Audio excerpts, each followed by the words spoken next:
Salut à tous, j'espère que vous allez bien. Aujourd'hui, je vais vous parler de comment guérir son enfant intérieur.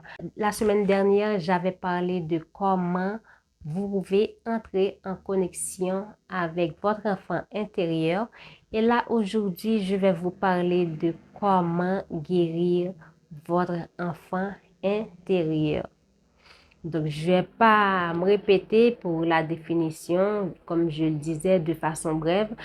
L'enfant intérieur, c'est cet enfant-là que tu as à l'intérieur de toi. C'est cet enfant de 4 ans, de 5 ans, de 10 ans que tu es à l'intérieur de toi.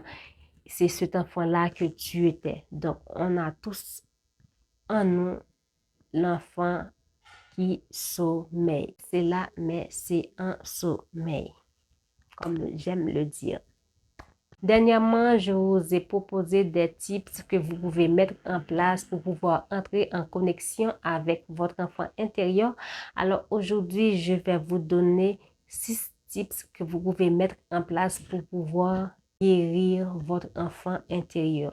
Je vous le dis, ça ne va pas se faire du jour au lendemain, ça ne va pas se faire en claquant les doigts comme ça, poup, et votre enfant intérieur est complètement guéri. Non, c'est un processus. Mais les tips que je vais vous donner là, vous pouvez les mettre en pratique. J'en suis sûre que ça va vous aider. C'est parti. Tips numéro 1, ce que vous pouvez faire, vous pouvez prendre une belle feuille blanche ou dans votre journal et écrire une lettre d'excuse, une lettre de réconciliation à votre enfant intérieur. Ça va dépendre de vous. Vous pouvez l'appeler comme vous voulez, votre enfant intérieur.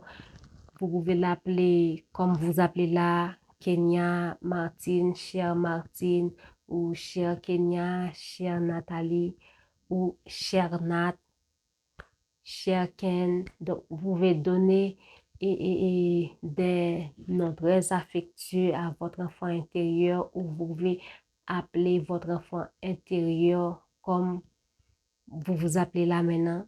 Donc, c'est à vous de voir. C'est à vous de voir tout ce que vous allez mettre dans cette lettre. C'est à vous de voir comment les émotions vous traversent. Donc, laissez-vous traverser par les émotions et comme ça, vous pouvez tout déposer dans ce journal. C'est très important. Je vous assure que ça va vous aider. Deuxième tips, lui parler par des dialogues intérieurs.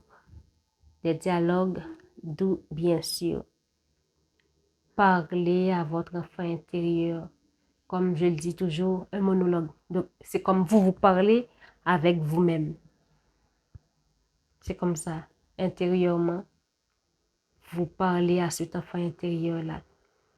Dites à cet enfant intérieur ce que vous aimeriez entendre étant petit, étant petite. Par exemple, tu es belle, tu es exceptionnelle, tu es une personne formidable. C'est vrai que tu as été victime de pas mal de choses. C'est vrai que tu as été victime du rejet, de l'abandon et tout le tralala. Mais ce que j'ai envie de te dire, je suis là maintenant pour t'aider, je suis là maintenant pour te prendre dans mes bras.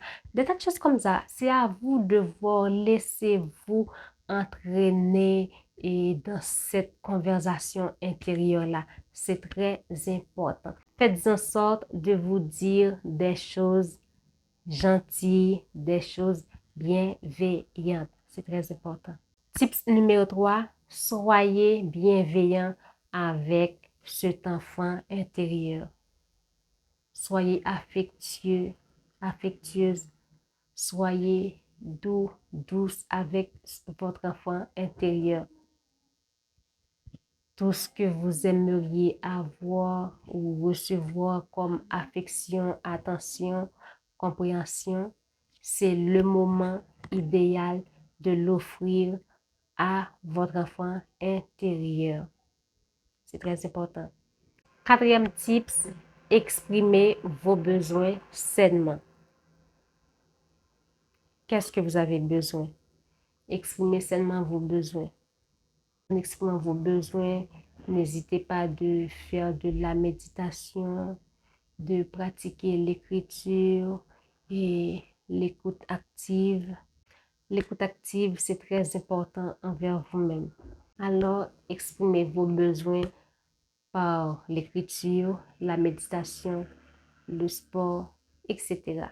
C'est très important. Tips numéro 5, prenez soin de vous. Mentalement, physiquement, émotionnellement. C'est très important. Mentalement, nourrissez votre esprit des choses saines, des choses instructives, des choses qui ne vont pas vous pourrir la vie. Physiquement, je viens de le dire, faites du sport, promenez de temps en temps, marchez, dansez, et méditation, yoga, tout ce que vous voulez. Et émotionnellement, soyez à l'écoute de vos émotions. Prenez soin de vos émotions. Que ce soit la peur, la joie, la tristesse et le regret, tout ça, prenez soin de vos émotions, c'est très important. Tips numéro 6 pour finir, entourez-vous des personnes saines. Je le dis toujours, c'est très important. Moi, je crois en ça. C'est pour cette raison que vous allez dire, je dis toujours, entourez-vous des personnes saines, des personnes positives. Oui, c'est très important. Moi-même, c'est ce que je fais. C'est très important. Alors oui, entourez-vous des personnes saines, des personnes qui vous apportent de la valeur, des personnes qui vous accompagnent dans votre parcours de guérison. C'est très important parce que c'est un parcours, vous êtes en train de travailler sur vous afin de pouvoir guérir votre enfant intérieur. Alors, toutes ces 6 choses que je vous propose là sont très importantes pour la guérison de votre enfant intérieur.